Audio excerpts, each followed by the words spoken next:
IPL 2026లో చిట్ట చివరి match mega final RCB versus GT. ఈ మ్యాచ్ని అయితే అహ్మదాబాద్లోని నరేంద్ర మోడీ స్టేడియం వేదిక ఆడబోతున్నారు. సో ఈ సీజన్లో పాయింట్స్ టేబుల్లో టాప్ 2లో ఫినిష్ చేసి అండ్ క్వాలిఫైర్ 1లో తలపడ్డ ఈ రెండు జట్లే ఇప్పుడు ఫైనల్ మ్యాచ్లు కూడా తలపడబోతున్నాయి. బట్ డిఫరెన్స్ ఏంటంటే ఈసారి వెన్యూ, అంటే క్వాలిఫైర్ 1 మ్యాచ్ చూసుకుంటే ఒక న్యూట్రల్ వెన్యూలో ఆడారు. బట్ ఈ మ్యాచ్ చూసుకుంటే మాత్రం నరేంద్ర మోడీ స్టేడియం జీటీ టీంకి హోమ్ గ్రౌండ్ మాట. సో నార్మల్గా అయితే డిఫెండింగ్ ఛాంపియన్స్ తమ హోమ్ గ్రౌండ్లో ఛాంపియన్షిప్ డిఫెండ్ చేసుకుంటూ ఉంటారు. బట్ గత కొన్నేళ్ళుగా చూసుకుంటే మాత్రం పరిస్థితులు మారిపోయాయి. ఏదో వంకపెట్టి ఫైనల్ మ్యాచ్ను ఈ నరేంద్ర మోడీ స్టేడియంకి మార్చేస్తున్నారు. ఇన్ఫ్యాక్ట్ ఈ ఒక్క ఫైనల్ మ్యాచే కాదు, ఏ ఇంపార్టెంట్ టోర్నమెంట్ అయినా సరే ఫైనల్ మ్యాచ్ ఈ గ్రౌండ్లోనే. సో మేబీ గుజరాత్ టీం ఫైనల్కి వచ్చి ఉండకపోతే ఈ డిస్కషన్ పెద్దగా ఉండకపోదును. అంటే ఆర్సీబీ టీంతో పాటు వేరే టీం ఎవరైనా వచ్చి ఉంటే న్యూట్రల్ వెన్యూగానే ఉండేది. బట్ ఇప్పుడు జీటీ రావడం వల్ల ఏమైపోయింది, వాళ్ళకి హోమ్ గ్రౌండ్గా టర్న్ అయిపోయింది. బట్ ఎనివే ఈ మ్యాచ్ ఆడబోయే పిచ్ మీద చూసుకుంటే ఆర్సీబీ టీంకి మంచి మెమరీస్ ఉన్నాయి భయ్య. అంటే వాళ్ళు లాస్ట్ ఇయర్ ఫైనల్ మ్యాచ్లో పంజాబ్ టీంను ఏ పిచ్ మీద డిఫీట్ చేశారో ఇప్పుడు సేమ్ అదే పిచ్ మీద ఈ ఫైనల్ మ్యాచ్ కూడా జరగబోతుంది. సో ఈ ఫైనల్ మ్యాచ్ కోసం అయితే పిచ్ నెంబర్ 6ని యూజ్ చేయబోతున్నారు. అండ్ ఈ పిచ్ నెంబర్ 6 ఒక మిక్స్డ్ సాయిల్ వికెట్, అంటే రెడ్ సాయిల్ ఉంటుంది, అలాగే బ్లాక్ సాయిల్ కూడా ఉంటుంది. దీంతో మోస్ట్ ఆఫ్ ది టైమ్స్ ఈ పిచ్ అయితే ఎక్కువసార్లు బ్యాటింగ్ అనుకూలించింది.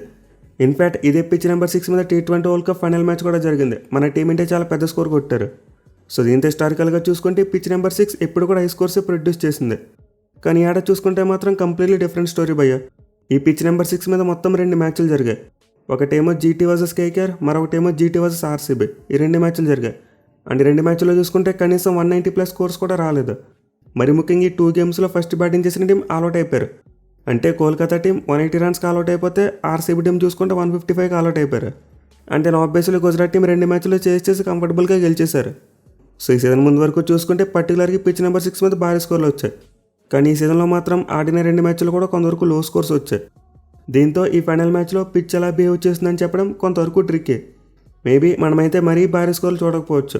240, 250 స్కోర్స్ వచ్చే సినిమా అయితే ఉండకపోవచ్చు. అరౌండ్ 200 స్కోర్స్ చూసేందుకు ఎక్కువ అవకాశం ఉంటుంది. But anyway last year IPL నుండి గ్రౌండ్లో చూసుకుంటే ఓవరాల్గా ఫస్ట్ ఇన్నింగ్స్ యావరేజ్ స్కోర్ 203 ఉంది. And first innings winnowing score చూసుకుంటే 213 పరుగులు. మెయిన్ ఒక ఇంట్రెస్టింగ్ స్టాట్ ఏంటంటే లాస్ట్ ఇయర్ ఐపీఎల్ నుండి గ్రౌండ్లో చూసుకుంటే మొత్తం 16 మ్యాచ్లు జరిగాయి. అండ్ ఈ 16 మ్యాచ్లో చూసుకుంటే ఫస్ట్ బ్యాటింగ్ చేసిన టీం 11 మ్యాచ్లో గెలిచారంట. చేసిన టీమ్స్ కేవలం 5 మ్యాచ్లో మాత్రమే గెలిచాయి. అయితే ఈ ఏడాది చూసుకుంటే మాత్రమే గ్రౌండ్లోని 7 మ్యాచ్లో 4 సార్లు ఫస్ట్ బ్యాటింగ్ చేసిన టీం గెలిచారు, 3 సార్లు చేసిన టీం గెలిచారు. అంటే రికార్డు కొంతవరకు ఈక్వల్గానే కనిపిస్తుంది. పర్టికులర్గా ముందు చెప్పినట్టు పిచ్ నెంబర్ 6 మీద 2 సార్లు కూడా చేసిన టీమే గెలిచింది. సో దీంతో టాస్ కూడా కొంతవరకు ట్రిక్కీగా ఉండొచ్చు భయ్య. అంటే టాస్ గెలిస్తే ఏం తీసుకోవాలనే డైలమా ఖచ్చితంగా ఉంటుంది. నార్మల్గా ఇలాంటి ఫైనల్ మ్యాచెస్లో ఫస్ట్ బ్యాటింగ్ చేయడం బెటర్ అని ఫీల్ అవుతారు. బట్ ఈ పిచ్ నెంబర్ 6 మ్యాచ్ చూసుకుంటే గత 2 మ్యాచ్లో ఫస్ట్ బ్యాటింగ్ చేసిన టీం స్ట్రగుల్ అయ్యాయి. సో దీంతో ఈ మ్యాచ్లో టాస్ గెలిచిన కెప్టెన్ ముందుగా ఏం తీసుకుంటారు అనేది చాలా ఇంట్రెస్టింగ్ ఉండబోతుంది. మరి ముఖ్యంగా క్వాలిఫైర్ 1లో చూసాం ఆర్సీబీ టీం ఫస్ట్ బ్యాటింగ్ చేసి పెద్ద స్కోర్ పెట్టారు. దీంతో వాళ్ళు ఈజీగా మ్యాచ్ గెలిచేశారు. అయితే అగైన్ ఈ 2 జట్ల మధ్య స్ట్రై చూసుకుంటే ఎక్కువసార్లు చేసిన టీమ్సే గెలిచాయి. ఈ 2 జట్లు మొత్తం 9 మ్యాచ్లో తలపడితే 8 సార్లు చేసిన టీమ్సే గెలిచాయి. ఒక్కసారి మాత్రమే ఫస్ట్ బ్యాటింగ్ చేసిన టీం గెలిచింది. అండ్ ఒక్కసారి ఆబ్వియస్లీ లాస్ట్ టైం క్వాలిఫైర్ 1లో చూసాం. సో ఇంత మ్యాచ్లో ఆ టాస్ విషయంలో అయితే ఖచ్చితంగా కన్ఫ్యూజన్ ఉంటుంది భయ్య. మెయిన్లీ ఫస్ట్ బ్యాటింగ్ చేసి మ్యాచ్ గెలవాలంటే ఖచ్చితంగా 220+ స్కోర్ కొట్టాలి. అప్పుడు మాత్రమే పాసిబిలిటీ ఉంటుంది, అది ఆర్సీబీ టీం అయినా జీటీ టీం అయినా. బట్ అలా కాకుండా ఫస్ట్ బ్యాటింగ్ చేసి చిన్న స్కోర్ కొడితే మాత్రం మ్యాచ్ గెలవడం అంత సింపుల్గా ఉండదు. ఎనివే ఓవరాల్గా చూసుకుంటే 2 జట్ల మధ్య ఎప్పుడు కూడా నెక్ టు నెక్ కాంపిటీషన్ ఉంటూనే వచ్చింది. అంటే అట్ స్టాట్స్లో చూసుకుంటే ఆర్సీబీ టీం 5 మ్యాచ్లో గెలిచారు, జీటీ టీం 4 మ్యాచ్లో గెలిచారు. అలాగే గ్రౌండ్లో చూసుకుని 2 జట్లు తలపడే 2 మ్యాచ్లో ఒకటి వాళ్ళు గెలిచారు, ఒకటి వీళ్ళు గెలిచారు. ఈవెన్ ఈ ఏడాది లీగ్ స్టేజ్లో కూడా 1-1 స్కోర్ లైన్ చూసాం. కేవలం క్వాలిఫైర్ 1లోనే ఆర్సీబీ టీం ఎక్కువగా డామినేట్ చేశారు. సో ఇంత డెఫినెట్లీ ఆర్సీబీ టీం తమ డామినేషన్ కంటిన్యూ చేసి ఛాంపియన్షిప్ని డిఫెండ్ చేసుకోవాలని చూస్తారు.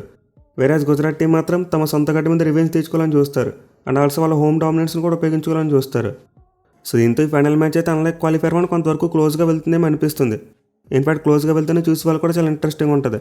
అలా కాకుండా ఇప్పటివరకు ప్లే ఆఫ్స్లో జరిగిన 3 మ్యాచ్లో 1 సైడ్ మ్యాచ్లు అయితే మాత్రం అంత ఇంట్రెస్ట్ ఉండదు. సో 2 జట్లు కూడా ఆల్రెడీ ఒక్కోసారి ఐపీఎల్ ట్రోఫీ గెలిచి ఉన్నారు. ఇన్ఫాక్ట్ గుజరాత్ టీం 3వ ఫైనల్ మ్యాచ్ ఆడబోతున్నారు. వేరేజ్ ఆర్సీబీ టీం చూసుకుంటే 5వ ఫైనల్ మ్యాచ్ ఆడబోతున్నారు. దీంతో ఈ మ్యాచ్లో అయితే మనం 2 జట్ల మధ్య ఒక మంచి కంటెస్ట్ చూడొచ్చిపోయాయి.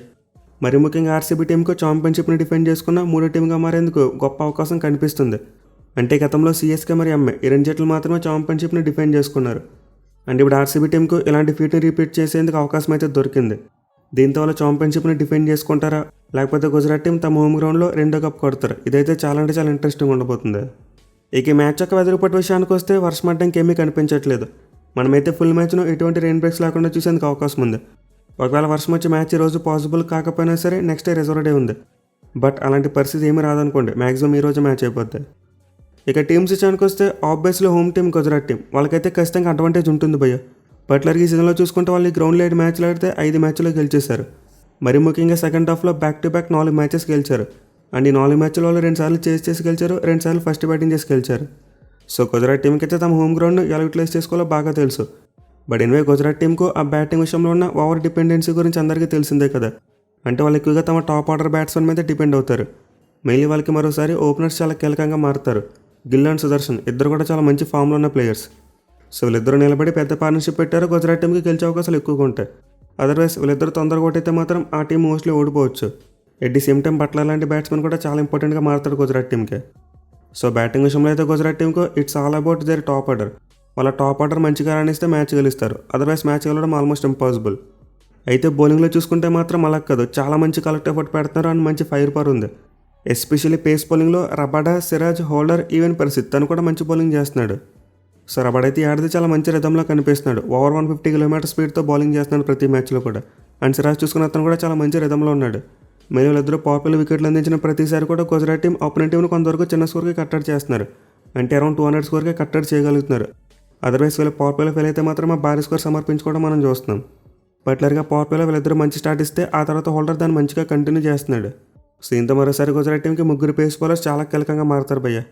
ఎస్పెషల్లీ హోల్డర్ అయితే ఒక జెన్యూన్ వికెట్ టేకర్లో మారిపోయాడు. ఈ సీజన్లో 10 మ్యాచ్లోనే 17 వికెట్లు తీస్తాడు. అయితే స్పిన్ బౌలింగ్ విషయానికి వస్తే మాత్రం Rashid Khan under the pump.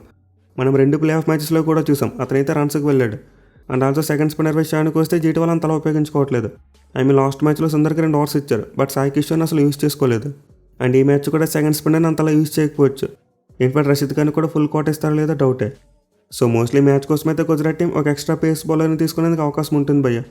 మరి ముఖ్యంగా గత మ్యాచ్ యొక్క ఇంపాక్ట్ ప్లేయర్స్ లిస్ట్లో చూసాం, హర్షద్ ఖాన్ పెట్టారు, విచ్ మీన్స్ అతను ఫిట్గానే ఉన్నాడు.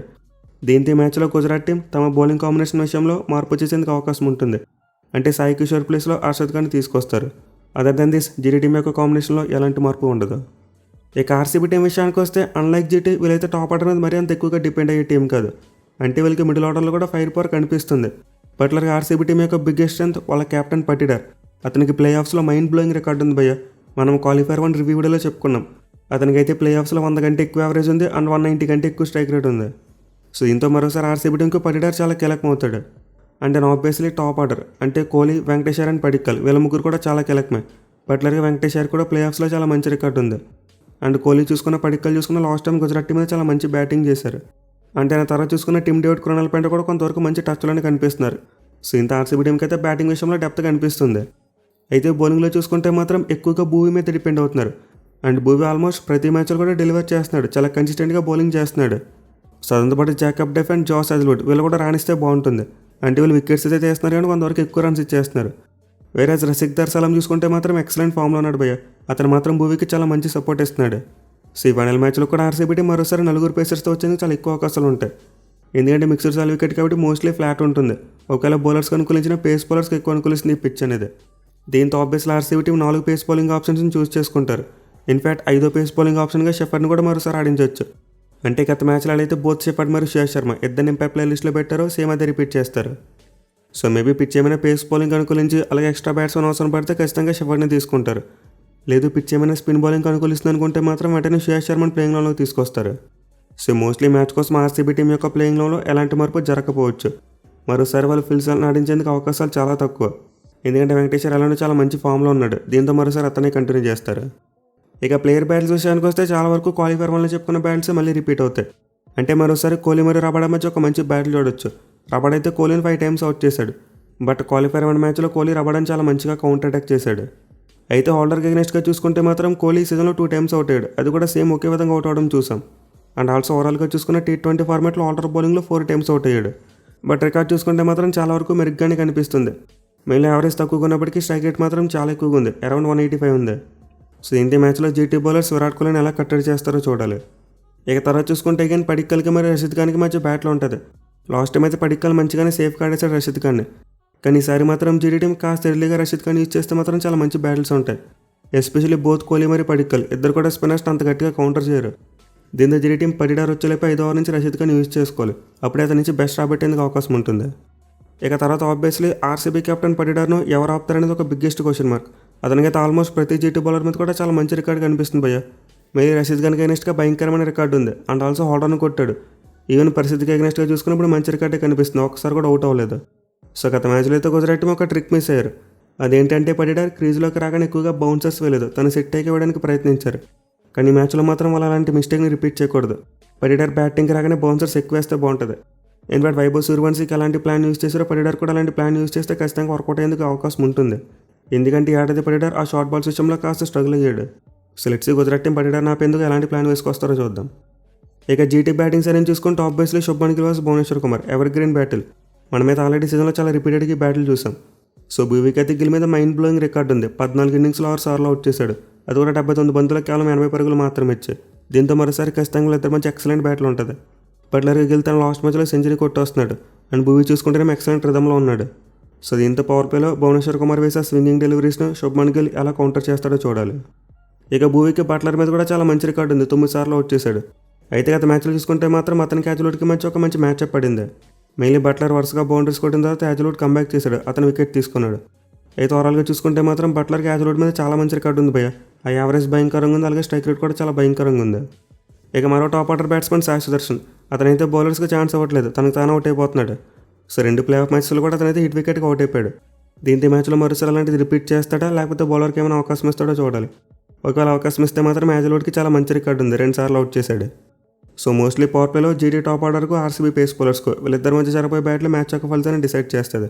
At the same time Gujarat టీంకు ఫీల్డింగ్ కూడా చాలా ఇంపార్టెంట్ భయ్య. వాళ్ళైతే చివరిగా క్వాలిఫైర్ 1లో చూసుకుంటే పడిడార్ క్యాచ్ను డ్రాప్ చేశారు, దీంతో మ్యాచ్ ఓడిపోవడం చూసాం. పడిడార్గా డెత్ ఓవర్స్లో చాలా ఎక్కువ రన్స్ పోయాయి. సో నార్మల్గా జీటీ టీం అయితే డెత్ ఓవర్స్లో చాలా మంచిగా బౌలింగ్ చేస్తూ ఉంటారు, కానీ గత 2 మ్యాచ్లు చూసుకుంటే మాత్రం ఎక్కువ రన్స్ ఇచ్చడం చూసాం. ఆర్సీబీ టీంకి అగెనిస్ట్గా లాస్ట్ 6 ఓవర్స్లో 116 ఇచ్చారు, వేరే ఆర్ఆర్ టీంకి అగెనిస్ట్గా చూసుకుంటే లాస్ట్ 5 ఓవర్స్లో 76 ఇచ్చారు. సో ఈ మ్యాచ్లో జీటీ టీం యొక్క క్యాచింగ్తో పాటు వాళ్ళ డెత్ బౌలింగ్ కూడా ఇంప్రూవ్ అవ్వాలి, అప్పుడు మాత్రమే వాళ్ళ ఆర్సీబీ టీంని డిఫీట్ చేసేందుకు అవకాశం ఉంటుంది. అదర్వైజ్ యాజ్ ఏ టీమ్గా చూసుకుంటే మాత్రం ఆర్సీబీ టీం అహెడ్ ఉంటారు, అంటే వాళ్ళ దగ్గర చాలా మంచి కాంబినేషన్ ఉంది. So let's see RCB team తమ ఛాంపియన్షిప్ని డిఫెండ్ చేసుకుంటారా లేకపోతే గుజరాత్ టీం రివెంజ్ తెచ్చుకుంటారా? మీరైతే కింద కామెంట్ చేయండి ఏ జట్టు గెలుస్తుంది అనుకుంటున్నారు. Thank you for watching, have a nice day.